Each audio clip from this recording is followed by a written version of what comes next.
Hello friends, welcome to king news updates channel.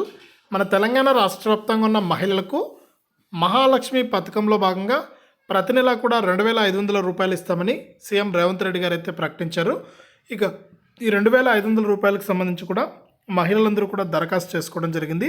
ఈ దరఖాస్తుల్లో భాగంగా మనకు రాష్ట్ర వ్యాప్తంగా ఈ మహాలక్ష్మి పథకంలోని ప్రతి నెల 2,500 రూపాయలకి సంబంధించి అన్ని రూల్స్ కూడా రద్దు చేస్తున్నాం. కేవలం ఈ 3 పత్రాలు ఉంటే చాలు మీకు డబ్బులు ఇస్తామని కూడా సీఎం రేవంత్ రెడ్డి గారు మరొకసారి స్పష్టం చేశారు. ఇక రద్దు చేసినటువంటి రూల్స్ ఏంటి, మనకు ఏ 3 పత్రాలు ఇవ్వాలి అనే వివరాలన్నీ కూడా తెలుసుకుందాం. వీడియోను ముందుగా లైక్ చేయండి, తెలిసిన వాళ్ళకు షేర్ చేయండి. ఇలాంటి మరెన్నో వీడియోల కోసం ఇప్పుడే వీడియో కింద సబ్స్క్రైబ్ అనే బటన్ ఉంది, సబ్స్క్రైబ్ చేసుకోండి. సబ్స్క్రైబ్ అయిన వెంటనే గంట వస్తుంది, గంట పైన నొక్కితే ప్రతి వీడియోను కూడా మీరు మిస్ అవ్వకుండా తెలుసుకోవచ్చు. ఇక వివరాల్లోకి వెళ్తే, మన తెలంగాణ రాష్ట్ర ప్రభుత్వం మహాలక్ష్మి పథకంలో భాగంగా ప్రతి నెల కూడా మహిళలకు 2,500 రూపాయలు ఇస్తామని చెప్పడం జరిగింది. దీనికి సంబంధించి మనకు ప్రజాపాలన కింద దరఖాస్తులను అయితే విడుదల చేయడం జరిగింది. ఇక ఈ దరఖాస్తులు అర్హత కలిగిన మహిళలందరూ కూడా అప్లై చేసుకోవడం జరిగింది, దరఖాస్తు చేసుకోవడం జరిగింది.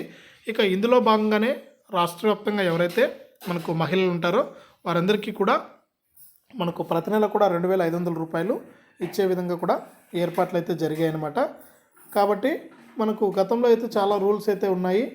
క్యాస్ట్ సర్టిఫికేట్ కావాలి, ఇన్కమ్ సర్టిఫికేట్ కావాలి, ఇలా మనకు రకరకాల సర్టిఫికేట్స్ అన్నీ కావాలని చెప్పడం జరిగింది.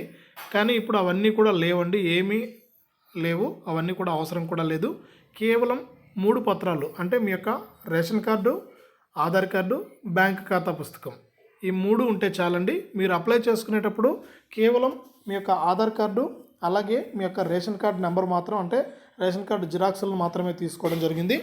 ఇప్పుడు మీకు ఈ పథకం శాంక్షన్ అయిందని మీకు అధికారులు అయితే తెలియజేస్తారు. శాంక్షన్ అయిన వెంటనే కూడా మరొకసారి మీరు మీ యొక్క ration card, Aadhaar card, bank ఖాతా పుస్తకం ఇచ్చినట్లయితే మీకు ప్రతి నెల కూడా 2,500 రూపాయలు ఇస్తారు. పెన్షన్ వస్తూ ఉంటే కూడా మీకు 2,500 రూపాయలు అయితే వస్తుంది.